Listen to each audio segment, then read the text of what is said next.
නර්තන කලා ඉතිහාසය සොයාගෙන යන සෞන්දර්ය චාරිකාවේ අද මා පැමිණ සිටින්නේ ඓතිහාසික සීගිරි රාජධානිය පැවති ස්ථානයටයි.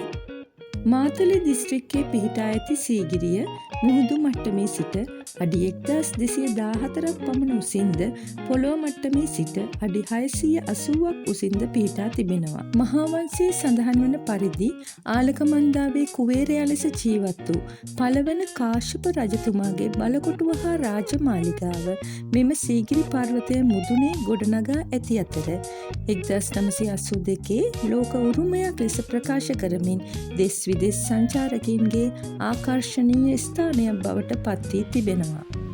කැටපත් පවුරේ ලියා ඇති කුරුටු ගී හා සුප්‍රකට බිතු සිතුවම් සීගිරියේ ඓතිහාසික බවත් ලාංකීය චිත්‍ර කලාවට අනන්‍ය වූ ප්‍රෞಢත්වයත් මැනවින් පිළිබිඹු කරනවා.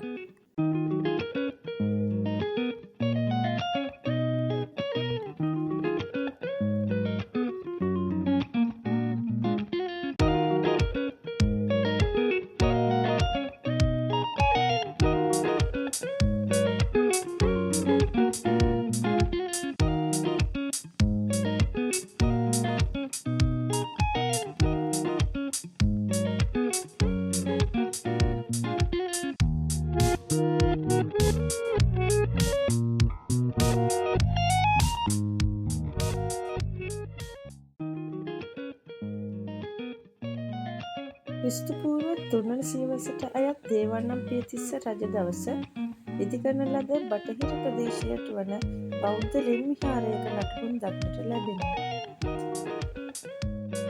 නර්තන කලාව හා සම්බන්ධව සොයා බැලීමේදී ඓතිහාසික සීගිරි බිතු සිතුවම් වැදගත් සාධක අපට පෙන්වනවා. සීගිරි ලලනාවන්ගේ දෑත්වලින් ඉන්දීය භරත නර්තනයට සමාන සංයුත හා අසංයුත මුද්‍රා පෙන්නුම් කරනවා.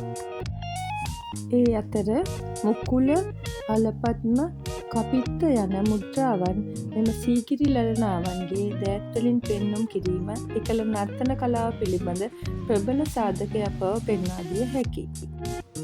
මෙම මුද්‍රාවන් සහිත මෙම ඡායාරූප වලින් ඒ බව තවත් තහවුරු කරගත හැකියි.